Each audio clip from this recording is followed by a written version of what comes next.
So it looks like we're going to be playing Crimson Desert in 2025 after all. We just got a brand new banger of a gameplay trailer that finally shows a release window, which is late next year. But also tons of new gameplay details on weapons, new abilities, even a brand new companion, and much more. So without further ado, let's jump right in. And by the way, I'm still doing a giveaway for a deluxe edition of Crimson Desert on all platforms. All you have to do is to be a subscriber of the channel, leave a like on the video, and also comment down below. That being said, I want to start things off with a brand new companion gameplay because it's been a while since Pearl Abyss said anything about this subject. I believe the last few glimpses of gameplay we had were back from 2020. But since then, we finally got something new, and it includes this brand new female companion gameplay. Plus, of course, this accompanying Twitter post. Cliff isn't the only one who can take down enemies in style, further reaffirming that Cliff is not the only playable character in Crimson Desert. And I'm not gonna lie, I really enjoy her playstyle. She seems to be vastly different from Cliff. So she uses a rapier in one of the hands and no defenses in the other, so appears to not feature any shields in the other hand. Plus, she seems to be very nimble and agile and incorporating a lot of these grapple mechanics to take enemies off balance. Plus, in two of these shots, she features two different distinct armor sets, which makes me believe that we're going to unlock different gear pieces for our companions. The last companion gameplay we had was back in 2020, which featured this sort of orc character with a two-handed axe, which similarly had a distinct gameplay combat compared to that of Cliff. Now, as you may or may not know, Cliff is also part of the Greymanes, so that's pretty much already a team of mercenaries. But in the full game, we're going to get to meet even more as we travel in our journey. In fact, we're going to have to earn their respect, which we do by actually following their story. And this likely is going to imply finishing some kind of side quest, which at the end of it will make them join our banner, basically making them our companions. So I'm all then up for that because it appears that Crimson Desert will not feature a character creator, though I would still think that it's a waste for Pearl Abyss to not include other class gameplay mechanics too, and I guess that they found their calling by using companions as playable characters. Now, on a similar note, we also have a bunch of new skills. Sword and Shield doesn't seem to be the only way Cliff can actually take down enemies, and from the more I'm seeing of the gameplay, the more I'm realizing that there's actually going to be a lot of weapons with different combat moves that we get to unlock in this game. So we've seen some of this footage right here. I'm not sure exactly how many of them are boss weapons and how many of them are unlocked in, I don't know, unlocking skills and whatnot.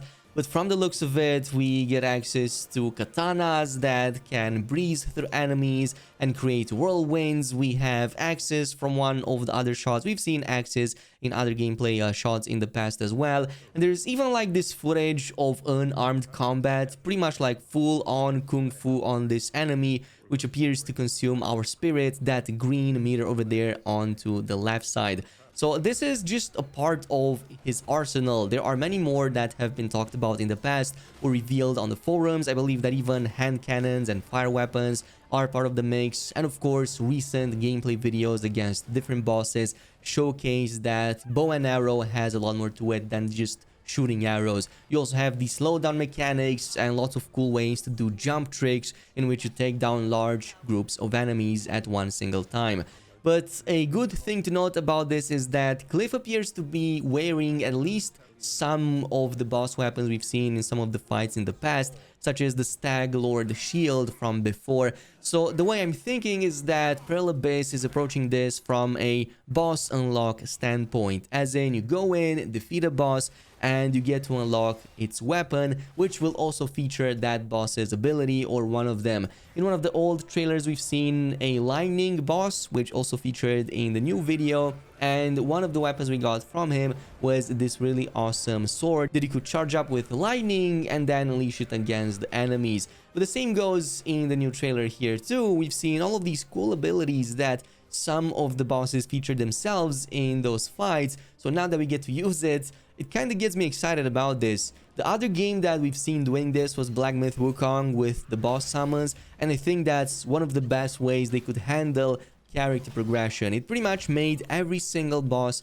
very relevant all the way up until the end game. And if it's anything like Black Myth Wukong, I really hope that they are fully upgradable as well, so that they stay relevant all the way into the end game. Black Myth Wukong did very well with that, and many of the early on bosses, their summons actually remained very strong pretty much all the way to any new game plus mode you jumped into. So really expecting this to be the case here too, though there's another question that I want to raise, and that is, what the heck are those portals that constantly open at the end of each boss fight? It's not the first one we see, and pretty much every single one of them so far got them.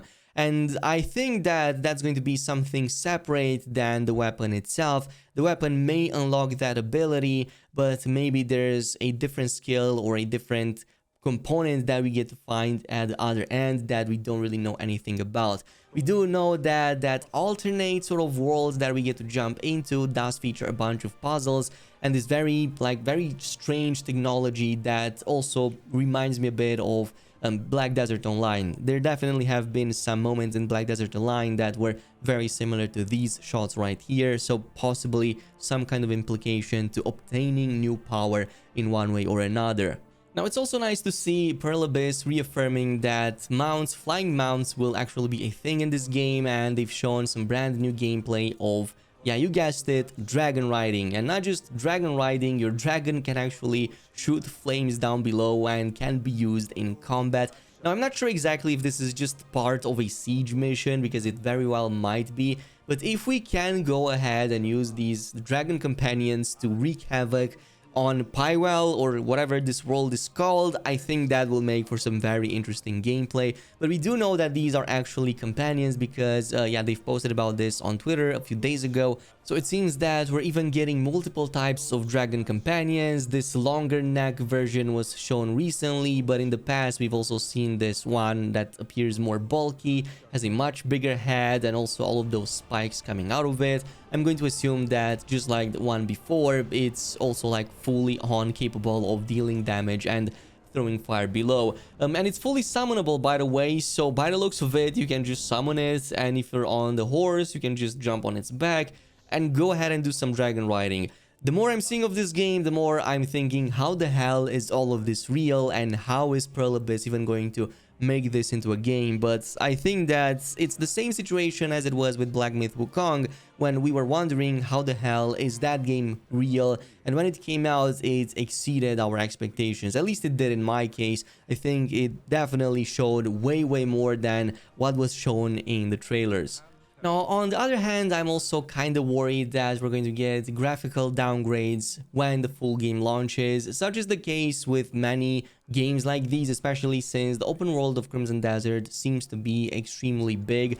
So Pywell is kind of split into different biomes. We've seen desert biomes, we've seen lush jungles, pretty much everything else in between, and much more, even like full-on tundras and snowy mountains, which begs the question, how is this going to run on our systems, especially when we get in some of these very large towns, huge hubs with tons of NPCs at the same time? Well, we do have the updated system requirements, which have been posted on Steam, mind you, so you can go ahead and check them out. But basically, it's not that bad. For recommended settings, you can get away with just an i5 from a couple of generations ago, 16 gigs of RAM, RTX 2080, and 100 gigs of available space.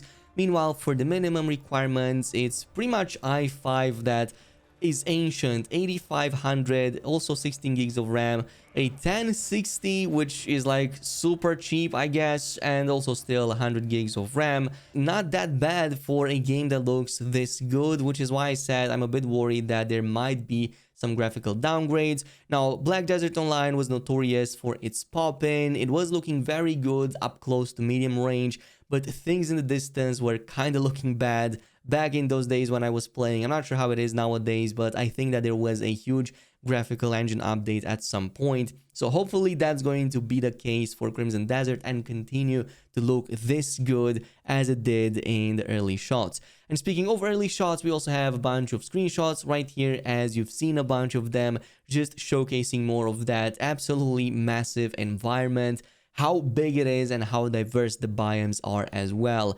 Anyway, we've got a bunch of other small details we've seen of different mechanics. We've seen cooking once again, likely going to be an important survival feature, or maybe something that provides us with extra buffs. Again, drawing that parallel to Black Myth Wukong, which similarly has some very strong mechanics over there on that side. And there's also mining. You can go ahead and mine for resources, collect them, and likely this is what we're going to funnel into the crafting system. At some point, I've also seen a very interesting stealth takedown mechanic that really reminds me of Assassin's Creed. Yes, you pretty much pull the enemy by the feet and then you stab them in the back. Again, reminds me of some of the recent Assassin's Creed games so much. But this also confirms that we can play stealthily and use daggers, which is really nice. We haven't seen as much combat of that as I wanted. And many other similar scenes with like full-on sieges, armies battling each other, and overall just making the gameplay look highly impressive.